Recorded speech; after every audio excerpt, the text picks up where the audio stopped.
সবাই কেমন আছেন? আমি আরমান।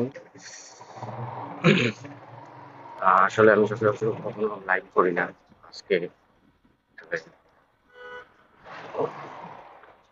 বাধ্য হয়ে আমাকে লাইভ একটা ভিডিও করতে হলো। তবুও জানি না এটা কখন আপলোড করবো। আজকে 26শে নভেম্বর 2024। আপনারা সবাই জানেন যে সামনে জিক্সারের 2টা বাইক লঞ্চ হতে যাচ্ছে। তো এই 2টা বাইক হচ্ছে, একটা হচ্ছে জিক্সার SF 250, আর একটা হচ্ছে জিক্সার 250 নেকেডটা। যেহেতু আমি একজন জিক্সার ইউজার, তো সচরাচর আমি এ সম্পর্কে সব ডিটেলস জানতে চেয়েছিলাম। তো আমার একটা জিনিসই খারাপ লাগছে, সেটা হচ্ছে সুজুকি থেকে এর প্রাইসটা বলতেছে না। আমি আমার লাইফে কখনো দেখি নাই যে মানে প্রাইস না জেনে কিভাবে প্রি বুকিং দিবে একজন কাস্টমার। এইটা আসলে আমি কখনো মানে দেখিনি কোনো কোম্পানিতে। একমাত্র সুজুকি দেখালো সেটা, যে প্রি বুকিং করে দিছে, করতে হবে কিন্তু প্রাইস বলবে না, অ্যাকচুয়াল প্রাইস বলবে না।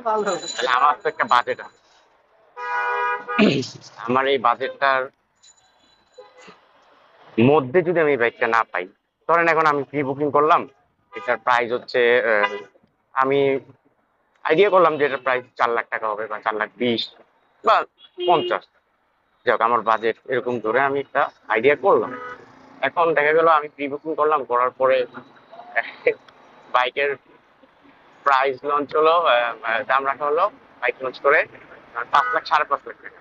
তো ওইটা বাকি টাকাটা তো আমি অ্যাফোর্ড করতে পারবো না। যাই হোক, এই ধরনের মানে ডিসিশন আসলে কে নেয়, কারা নেয় আসলে, এরা আসলে, আমি একদম সত্য একটা কথা বলবো, এরা আসলে হচ্ছে আমাদের মানে পকেট কাটা, বুঝছেন? পকেট কাটা মানে কিভাবে আসলে মানে আমাদের পকেট পকেট কাটবে, তাদের মাথায় সারাক্ষণ এই চিন্তা করে।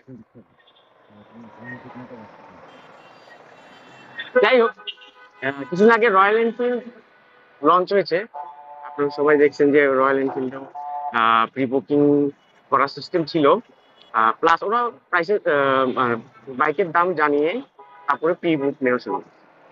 আসলে জিক্সারের আসলে এটা কেমন পলিসি, আমি আসলে, যাই হোক, আপনারা আপনাদের যদি কোনো মতামত থাকে আমাকে জানান যে এই কাজটা আসলে কি সুজুকি কোম্পানি ঠিক করছে নাকি করে নাই, আমাকে জানাবেন।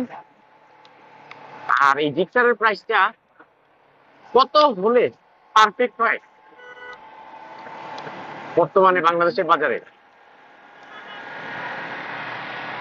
এটা আমাকে একটু জানাবেন। আর এই বাইকটা কি আসলে রেগুলার ইউজ করার মতো জন্য নাকি লং ট্যুরের জন্য, যদি কারো জানা থাকে এই সম্পর্কে আমাকে বিস্তারিত কমেন্টে জানাবো।